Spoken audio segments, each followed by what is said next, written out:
Kalau masalah salafi wahabi ini istilah, ya Allah, ini fitnah teman-teman sekalian. Ini fitnah. Dari mana istilah wahabi ini, dari mana istilah salafi ini? Ini fitnah. Setiap sebagian teman-teman kita yang berpegang pada sunnah Nabi SAW sering mengatakan kita kembali kepada pemahaman salaf. Pemahaman salaf maksudnya sahabat. Salaf itu orang terdahulu. Dikatakan pesantren salafiyah, pesantren yang dulu, tradisional gitu kan.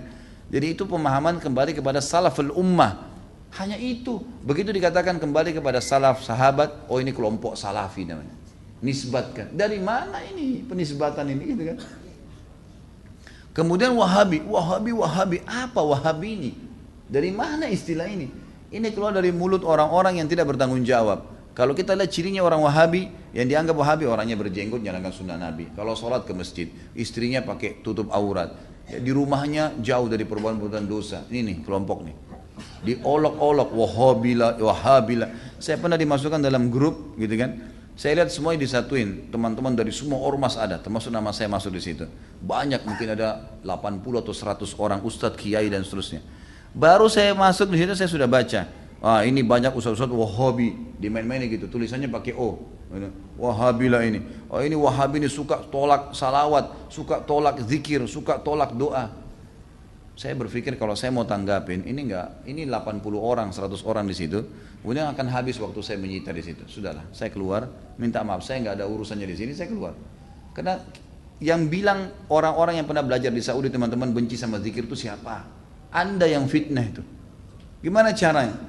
Orang yang belajar di Madinah, di Masjid Nabawi, di Mekah, zikir kepada Allah. Bahkan mereka paling banyak zikirnya kepada Allah. Mereka paling banyak zikir, tapi zikirnya pakai adab, nggak teriak-teriak, gitu kan? Nggak karang-karang. Apa yang Nabi SAW ajarin itu yang disebutin. Adab sama Allah, subhanallah, subhanallah. Dilakukan, bukan tidak dilakukan. Tapi tidak ada subhanallah, alhamdulillah. Dibayangkan main-main, Allah hu, apa ini? Ini apa ini? Ini kalau zaman Umar sudah diketuk semua kepalanya nih. Ngarang-ngarang gitu kan. Oh ini benci sama doa. Siapa yang bilang benci doa teman-teman sekalian? Antum nggak dengar tuh bagaimana Syekh Sudes berdoa sampai hampir 1 jam kalau sholat kunut? Itu dikatakan tuh itu pentolannya Wahabi katanya. Baik berdoa kunut 1 jam sampai orang semua pada menangis seluruh dunia. Antum bilang itu Wahabi? Ini subhanallah ini. Benci doa itu namanya? Ajib. Sesuatu yang aneh gitu. Bagi saya tuduhan-tuduhan yang tidak beralasan sama sekali. Nggak beralasan nih. Yang penting dari Saudi Wahabi, gitu kan? Saya sampai waktu mau berangkat ke Saudi, awal saya mau belajar tahun 90, teman-teman ayah saya sempat titip pesan dari kota Makassar, Khalid, nanti kamu ke Saudi, ambil ilmunya tapi jangan jadi Wahabi. Baik, saya berangkat 6 bulan pertama teman-teman sekalian, semua guru yang masuk saya ketakutan lihat. Ini Wahabi nih. Apa ini Wahabi nih? Mau yang menakutkan ini. Kena wanti-wanti begitu.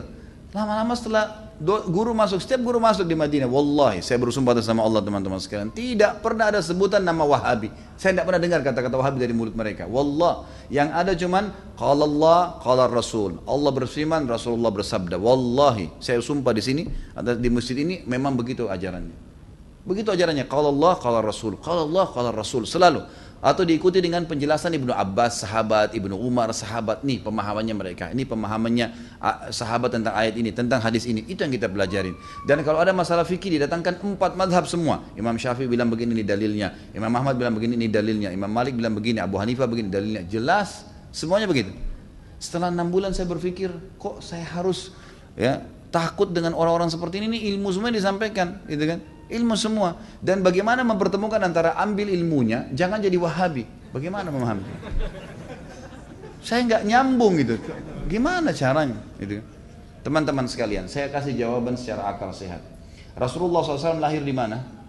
Di Mekah. Ya, 13 tahun fase turunnya ayat-ayat Makkiyah di mana? Di Mekah.